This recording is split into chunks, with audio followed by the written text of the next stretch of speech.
This is Digital Marketer. Today, Suzi Nelson. Hello and welcome back to the Digital Marketer Podcast. As always, I'm Garrett. And as always, I'm Jenna. And today we're talking about community. So Jenna, what is community? If you've been paying attention at all, then you know that community is the next big thing for business. This is something that Ryan touched on a lot during Traffic and Conversion 2018.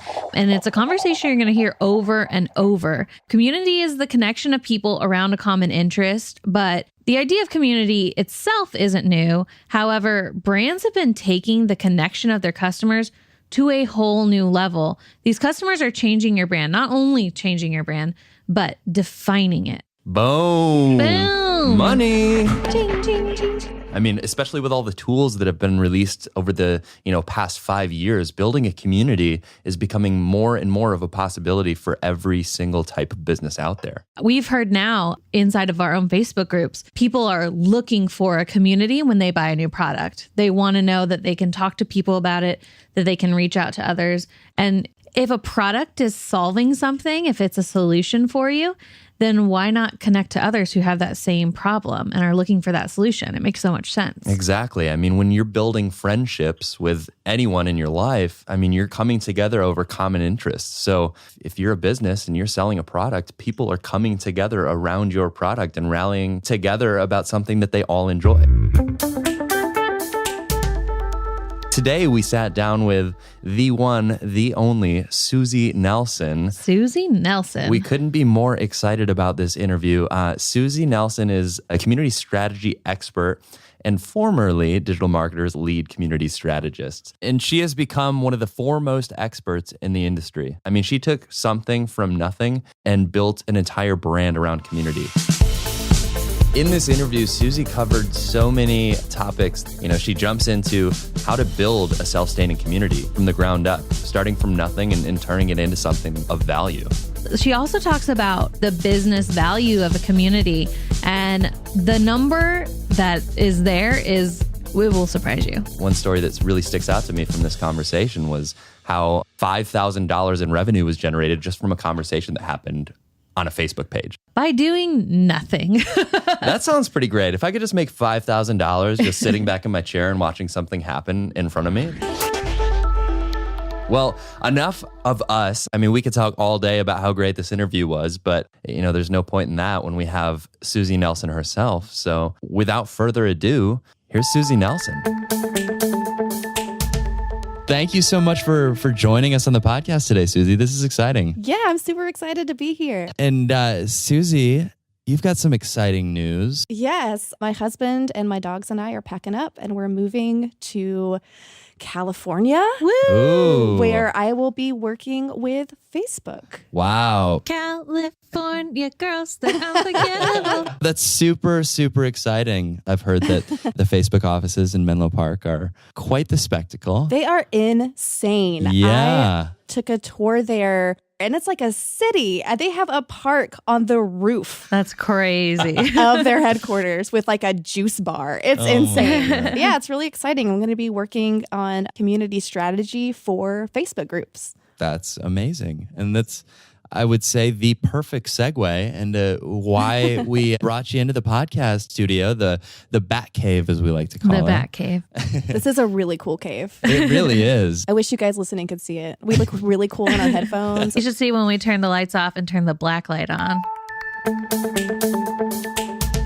So, community is what you live and breathe. Yes. So, can you kind of give us a little breakdown of your experience with community building?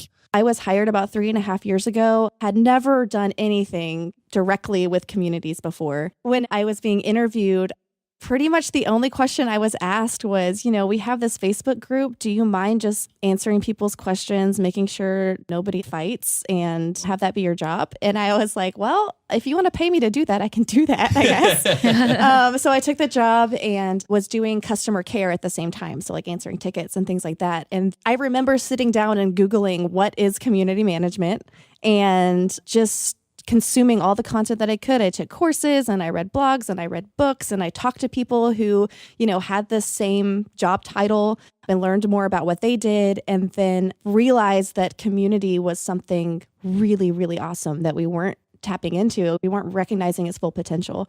So 3 years later, we have a full-blown community program here at Digital Marketer. It's something that I just really fell in love with because it's talking with people directly and helping them create relationships with each other.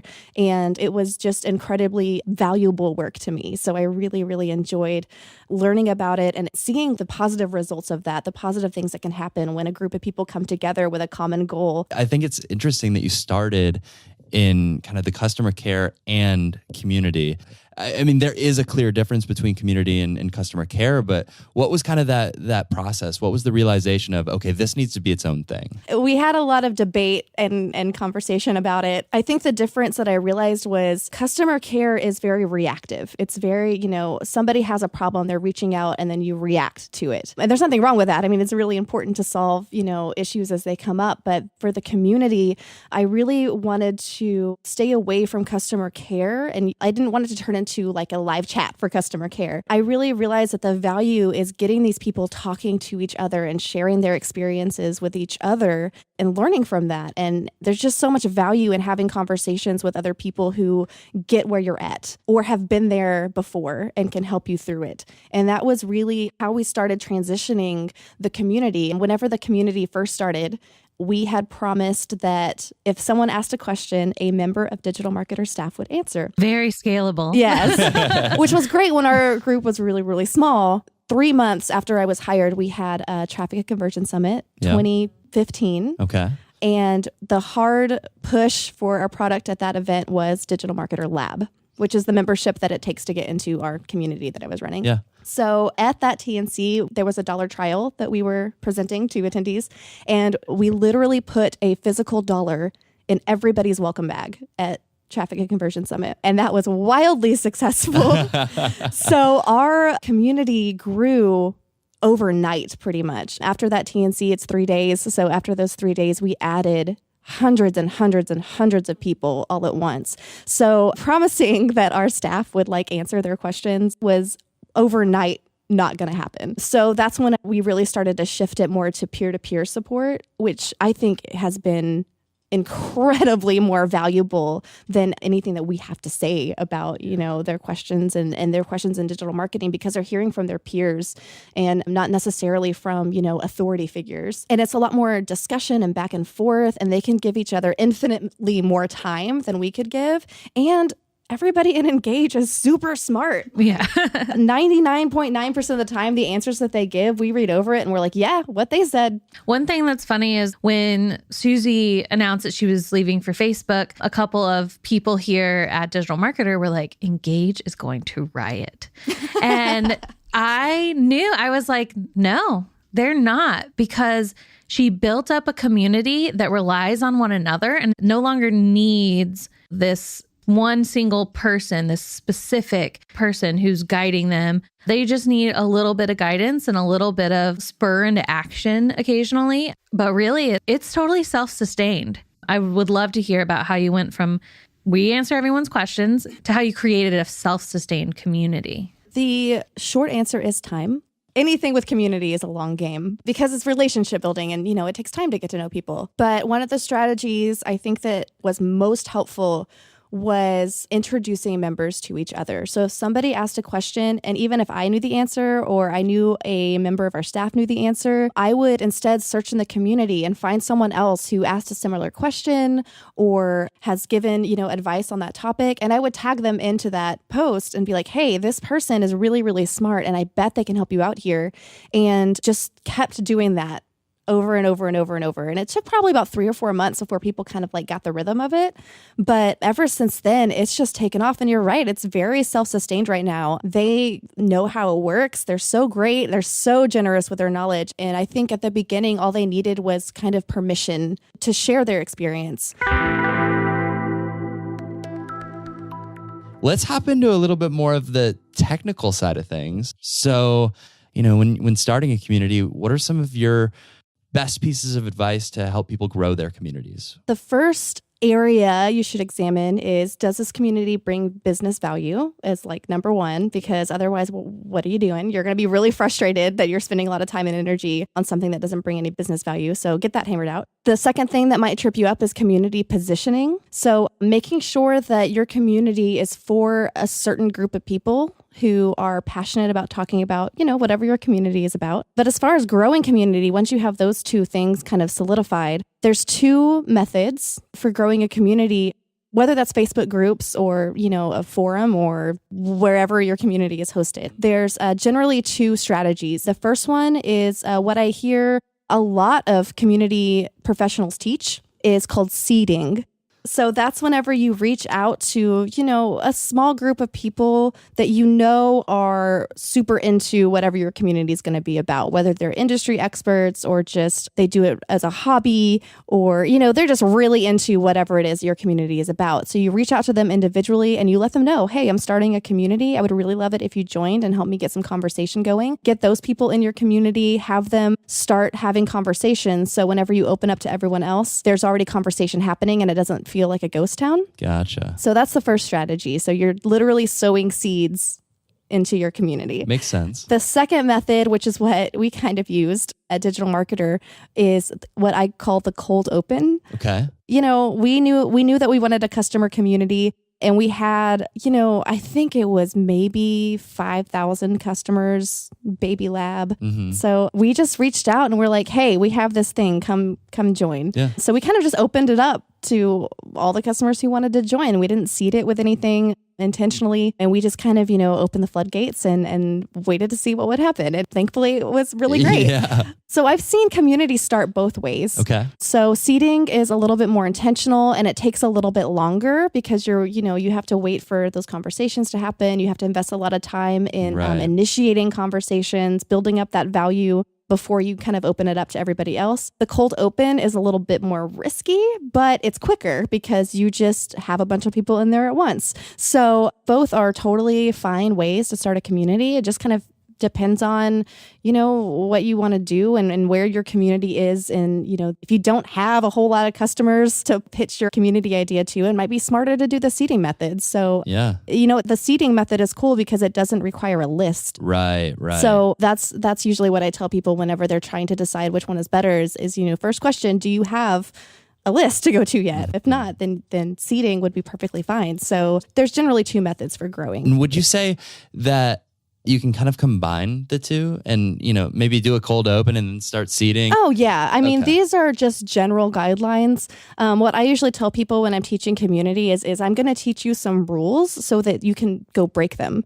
Gotcha. If you understand the concepts behind these and the reasons why these methods are the way that they are, you can mix and match and do whatever you feel is best for your business. I mean, that's the same with any kind of digital marketing strategy that you're learning. You adapt it to your own needs and your own business. Totally. There's no super wrong way to do it. Yeah, there's no one way. Yeah. So you've got your community, you've started it up, and you're watching it mature. What are some of the challenges that you've encountered as you're watching your community grow? One of the challenges would be you increasingly have to weigh the needs of one individual against the needs of the community as a whole. Our community specifically is full of our customers. So, I obviously want them to stay in the community. I want them to get a lot of value out of it. But sometimes there's just people who aren't a good fit for the culture that we've created. And when I say we, I'm talking collectively. Like it wasn't just me creating the culture. All of our members have contributed to that. And they really want, an inclusive, supportive, encouraging community. And every now and then we'll get members in there who have a little bit of trouble communicating.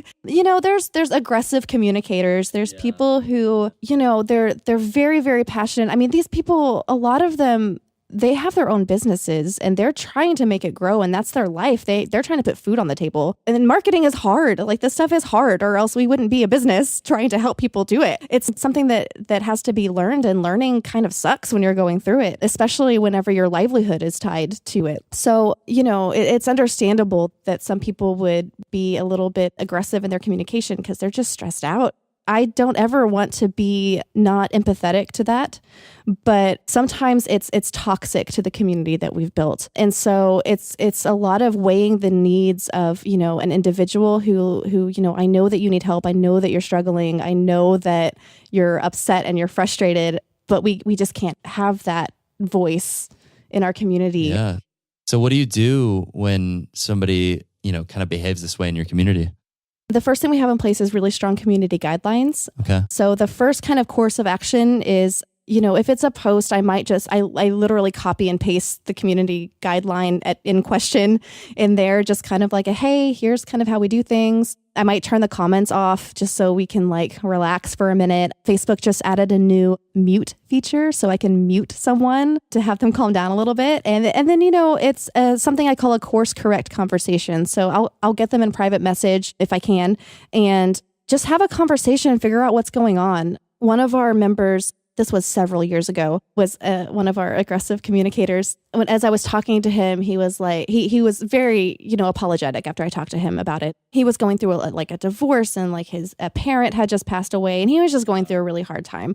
90% of the time, it's a very direct, empathetic conversation. And I always try to position it as this: we're protecting the community as a whole, and how you're behaving is not conducive to our culture. So if you position it kind of that way, they take ownership over the community. They are like, oh, I didn't just realize, or, 90% of the time, all it takes is one conversation and then the issue is usually resolved. I will say that in the entire time I have been community manager here, last 3.5 years-ish, I have only outright removed 2 people from the group. So it just takes time.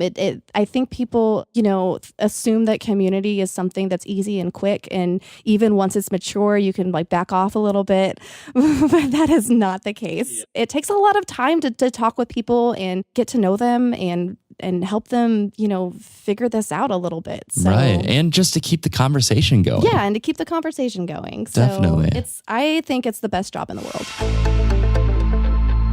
So for us, community is all about adding value, and a value that can't be replicated. I'm sure there are hundreds of other companies who, kind of do the same thing that we do. They teach digital marketer training, they have membership products, but even if they have a community attached to that, it's not our community. It's not the same people. It's not the same vibe. You can't replicate that anywhere. So it's a lot of building value, a lot of reducing churn. A lot of our members get so much value out of the community that they have said they don't consume the content in the product that they purchase, but they'll keep paying us the monthly payment just to stay in the community. It's also really powerful for ascension. So getting people to not only buy more, but buy more often from us, because they are getting direct feedback from people who have taken other products from us, who have gone through other courses. A few months ago, one of our community members posted, we have a copywriting certification. And she said, hey, has anybody taken this? I'm not sure if it's worth it. She didn't want to double up on training. Is this already covered in what I have? Should I do this? And as kind of a rule, we at Digital Marketer don't comment on posts like that. We wait for our community members to chime in first, because it's a great rule. Yeah. Anything they have to say about our products is infinitely more powerful than anything we have to say about it. So I let it sit, and the comments were amazing. It was dozens and dozens of comments about how she should take this certification. She ended up purchasing it, and so did 4 other people. That's $1,000 course. So that post alone, Digital Marketer made a lot of money off of that post, and we didn't do anything. So community can be really, really powerful, but the business value isn't just for membership products. You can meet people at the very beginning of their journey with your brand and have what I call aware and engaged communities. So it's for people who are just becoming aware that you exist, and they're looking to build a little bit of what Ryan Deiss calls know, like, and trust with your brand. I know you, I like you, I trust you, I guess I'll buy something from you. And you can also meet people at the very end of their journey with your brand. So those advocates and those promoters, you can create communities for them to get together and really equip and encourage them. There's just so much power in getting people together around a common cause that builds so much goodwill and value toward your brand that I'm just astonished that brands don't use it more often. Speaking to that, there's an actual statistic that says that people trust a referral from a friend 90% more than anyone else. So when you talk influencer marketing, you are creating a tribe of influencers for your brand that aren't just talking to people who don't know you yet. They're talking to people who already know you, already trust you, and talking about another product. That's why we see such great ascension into Elite. The top level membership, people come in to engage and they ask about it, and they're asking about, the next workshop and if it's worth it. And we have people who are just biding their time, saving their money, waiting for the time that they can join Elite because they've heard such good things about it. And it's not from us. We hardly even talk about what's going on in there. The number one thing I have to teach people is that community is not about direct sales. It's about building relationships and having your members actually talking to each other more than they're talking directly to you. So I have to really spend a lot of time talking to marketers about how it's not about direct response whenever you're talking about community. Community exists to create emotional relationships. Direct response and customer business relationships are transactional. It's, I give you money, so you give me a product, or I give you my email address and you give me some information that I want. That's very transactional. What communities do is they transform that transactional customer relationship and it turns it into an emotional relationship, which is more powerful and lasts a whole lot longer. And the key there is you're helping members build relationships with each other, and your brand is the flag that everyone's kind of gathered around. There's a really famous Maya Angelou quote that I'm probably going to butcher right now, but she says something along the lines of people will forget what you told them. They will forget where they were when they talk to you. They'll forget what you talked about, but they'll never forget how you made them feel. And that's what community is all about, is making people have, positive emotions when they think about your brand. And if they met their best friend or their business partner or their spouse in some cases, or people who just understand where they're at, that builds a lot of positive goodwill around your brand. And they're never going to forget that.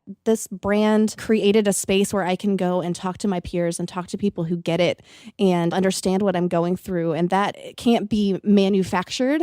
And it can't be achieved through direct response selling. If you're just posting your products and your webinars and you're trying to get them to take an action, if that's the only communication you're having, you're not building a community, you're just talking to a different type of marketing audience, which is okay if that's your goal for a group. If you just want to create an audience, you can talk to them like an audience, but you're probably not going to have a community and you're going to lose out on all that magic that community can create for your brand. And I also like to say, from an event perspective, when we're building TNC, by now we have the content down. We have the actual value that we are bringing to the table down. And now a lot of our focus is on building community, because what is a better way to leave an event than making a new friend?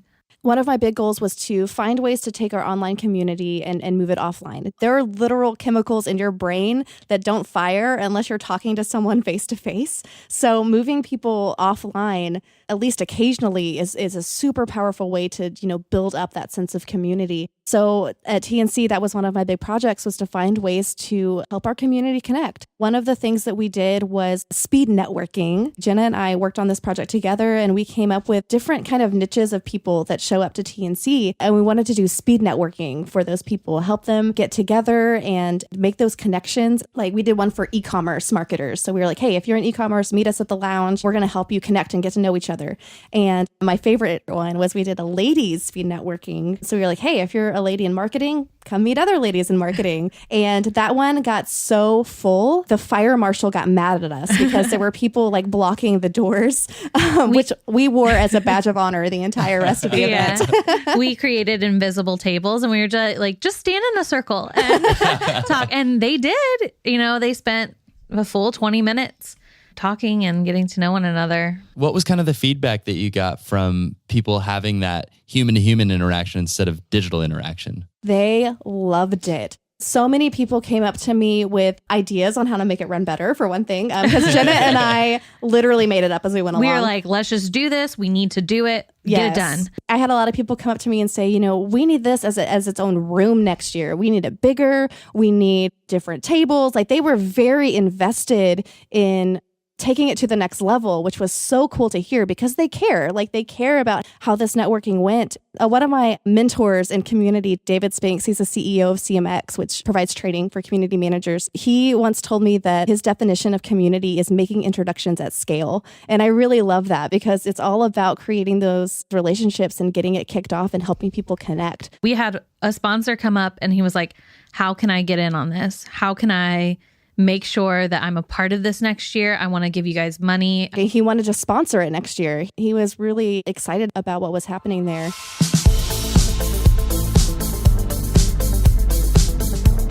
So one last question for you. And I think this is the question that's on everyone's mind right now. Without any names, without any details, do you have any community horror stories that you could tell? So there was a member of the group and I had to send him a private message about something. I don't remember what it was, some customer care issue. And back then, Facebook didn't give notifications to people if you weren't friends on Facebook. Whenever that would happen, I would make a post in the group and I would tag the person and I'd be like, hey, so-and-so, I sent you a private message. Be sure to check, your other folder. And that was it. So we chatted and, made sure his customer issue was taken care of. And then he went back and posted in the group. And he was like, hey, everybody, if you were wondering what Suzi was messaging me about, she was just telling me what she was wearing today.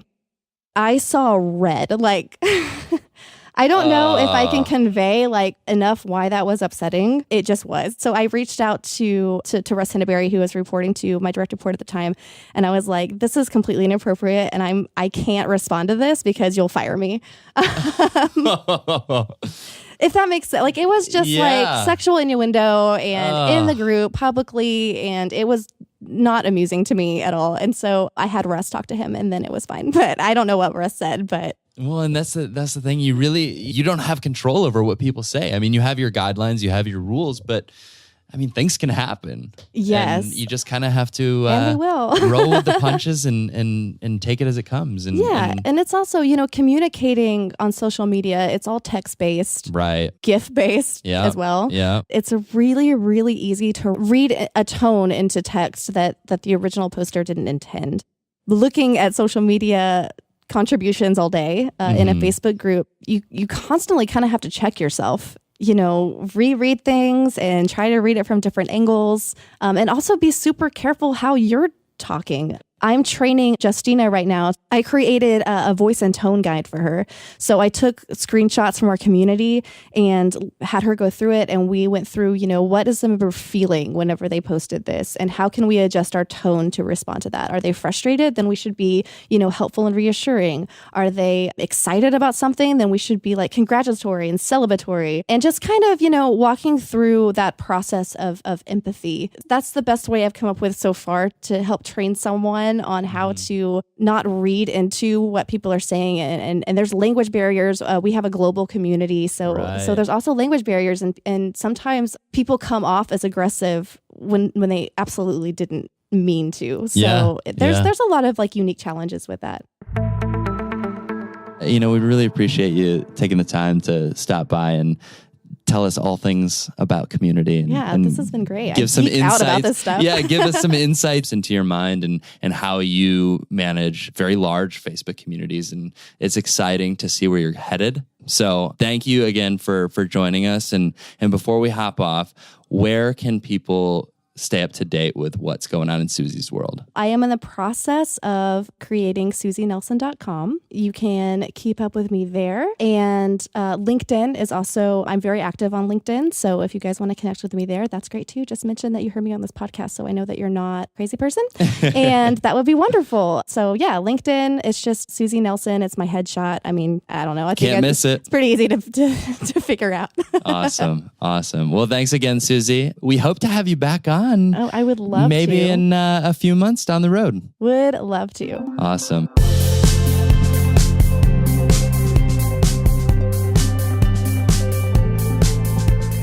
Man, I love Suzi Nelson. I know. She's just so great to talk to. She's so energetic. She really embodies what a community manager really is and what it should be.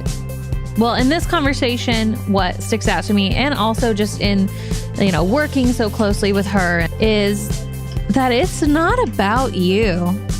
Man, it can be so hard to think okay, I'm starting a community for my brand.